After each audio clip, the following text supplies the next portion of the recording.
Halo, jumpa lagi. Saya Hendra, Sobat Edukasi Nusantara. Pada saat makan tadi sebenarnya ada ide untuk melakukan percobaan sederhana dari yang ada di meja ini. Misalkan ini ada jeruk, kita melakukan eksperimen ini dengan jeruk. Nah, ini colornya saya pindahkan ke depan. Nah, kemudian saya ambil jeruk. Apa yang akan terjadi kalau jeruk ini dimasukkan ke dalam tray yang berisi air? Kita lihat dan amati ya. Lihat, saya ambil lagi jeruk ini. Saya coba kupas jeruk ini. Jika kulitnya dikurangi sejumlah tertentu, ini saya kupas ya.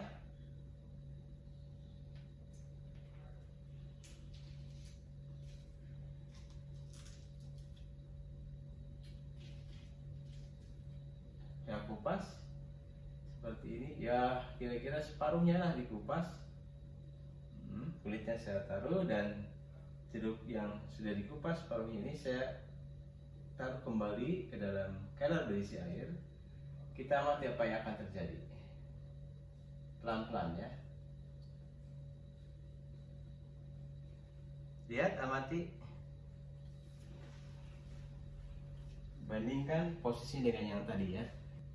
Setelah dikurangi kulitnya kira-kira separuh dari kulit yang ada, nampaknya jeruk posisinya lebih ke dalam ya. Nah, saya ambil kembali jeruk ini dan saya coba kurangi seluruh kulit jeruknya ya. Saya ambil dan tinggal isinya saja, tinggal jeruknya saja ya, seperti ini. Betul-betul ini sudah tidak ada kulitnya ya. Nah, apa yang akan terjadi kalau jeruk ini saya masukkan kembali ke dalam keler yang berisi air, dan apa yang akan terjadi? Ini saya bersihkan dulu ya, saya bersihkan dulu supaya lebih bersih. Seperti ini. Nah, ini sudah lebih bersih dan saya coba masukkan kembali pelan-pelan ya. Oh, lihat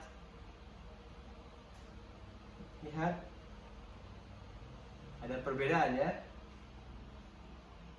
Oh, ini ada lebih ke dalam lagi. Perhatikan, lebih ke dalam lagi ya.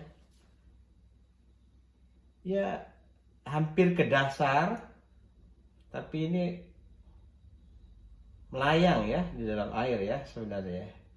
Kalau saya gerak-gerakan, lihat ya, jeruknya melayang. Nah, ketika menggunakan jeruk, tentu jeruknya kondisinya berbeda-beda ya. Mungkin ketebalan kulitnya atau hal lainnya. Ketika kita coba mungkin menghasilkan hal yang berbeda. Jadi sangat tergantung kepada kondisi jeruknya. Nanti mohon diperhatikan kalau melakukan percobaannya. Mungkin saja jeruknya tetap mengapung setelah dikuliti ya, atau seperti ini tenggelam ya. Kalau ini tenggelam kebetulan jeruknya. Sangat bergantung kepada berbagai kondisi dari jeruk itu sendiri gitu.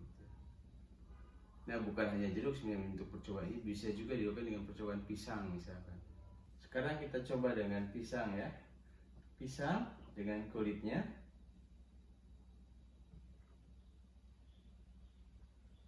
Terapung juga. Saya ambil lagi. Kulitnya saya lepas. Saya kupas.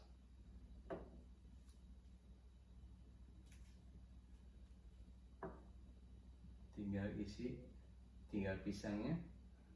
Saya masukkan lagi. Lihat, pisangnya tenggelam juga. Jadi ini kulitnya saya lepas, tenggelam juga pisangnya. Nah, kulitnya saya masukkan juga.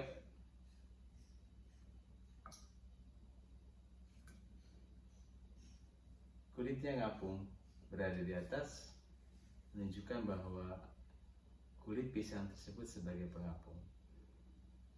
Jadi pisang tanpa kulitnya tenggelam, pisang dengan kulitnya tadi terapung. Ini percobaan yang lainnya yang sejenis dengan jeruk tadi.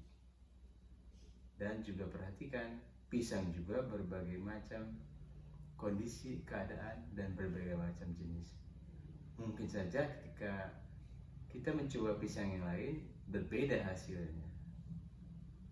Jadi jangan heran kalau ada perbedaan, ya karena berbagai kondisi, ketebalan kulitnya, kadar air di dalam kulit, kadar pori di dalam kulit pisang, kondisi pisangnya juga, misalkan pisangnya apakah padat, apakah banyak kadar udaranya dalam pisang, dan lain-lain. Jadi ada beberapa faktor. Kalau dalam percobaan menghasilkan hal yang berbeda, jadi jangan heran. Saya punya gelas kecil dan ada kertas warna pink. Saya masukkan ke dalam gelas.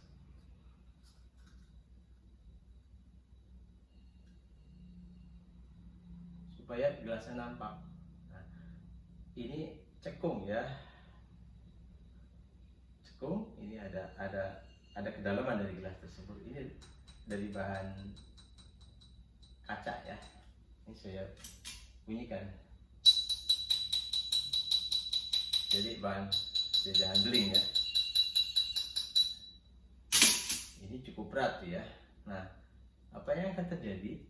Gelas kosong itu dimasukkan bagian bawahnya dulu ke dalam air, pelan-pelan ya.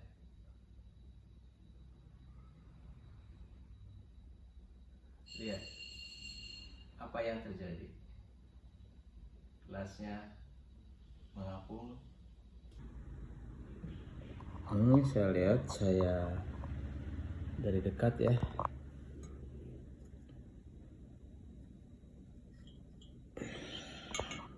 Dari dekat lihat gelasnya terapung ya. Nah, bagaimana kalau gelasnya kita isi air?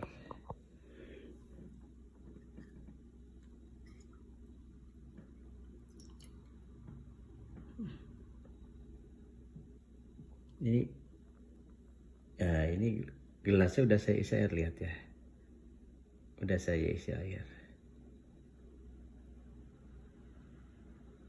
Udah isi air dan kita masukkan kembali ke dalam kelor berisi air.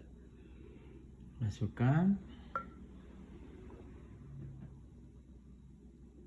pelan-pelan ya. Setelah lepaskan.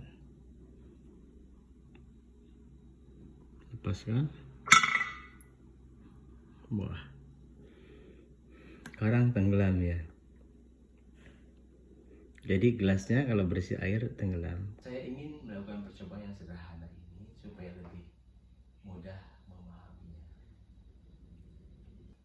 Nah, apa hubungannya dengan teknologi? Misalkan teknologi perahu, teknologi kapal yang besar, kapal pesiar, kapal tanker, seperti itu, atau kapal selam. Mari kita simak video yang saya ambil dari YouTube berikut ini. Kenapa ya kapal yang beratnya berton-ton tapi kok nggak tenggelam ya di lautan? Soal pertanyaan ini jawaban ilmiahnya datang dari ilmuwan Yunani Archimedes. Archimedes menemukan prinsip apung. Apa itu? Gini sahabat kompas.com. Kala itu, Archimedes bereksperimen di mana ia memasukkan tubuhnya ke dalam bathtub dan ia memperhatikan ada air yang tumpah ketika dirinya masuk. Saat itulah, ia menyadari kalau berat air yang keluar sama dengan berat tubuhnya yang masuk ke air. Sang ilmuwan asal Yunani itu kemudian membandingkan dengan massa jenis mahkota raja. Menurutnya, jika massa jenis mahkota lebih ringan, maka mahkota tersebut tidak terbuat dari emas murni, melainkan campuran dari logam lain. Dari situlah, Archimedes membuat rumusan daya apung yang digunakan pada sistem kapal. Dalam prinsip Archimedes, gaya yang diberikan pada suatu benda dalam fluida atau air sama dengan berat fluida yang dipindahkan keluar oleh benda tersebut. Gaya apung akan mendorong objek ke atas, sedangkan gravitasinya akan memberikan gaya ke bawah pada objek yang ditentukan oleh massa objek.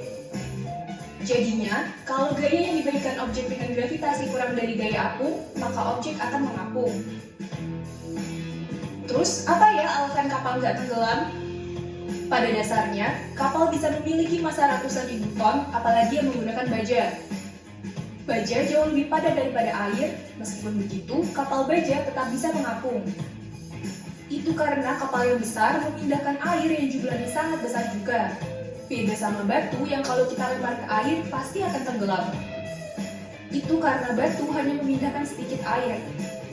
Batu bisa tenggelam karena lebih berat dibandingkan jumlah air yang dipindahkan. Nah, ketika kapal tenggelam, itu karena air masuk ke kapal dan memaksa udara di dalamnya untuk keluar. Jadinya, kerapatan rata-rata kapal lebih besar daripada air. Tahu dong ya sekarang kenapa kapal yang berat tapi nggak tenggelam? Demikian Sobat Edukasi Nusantara.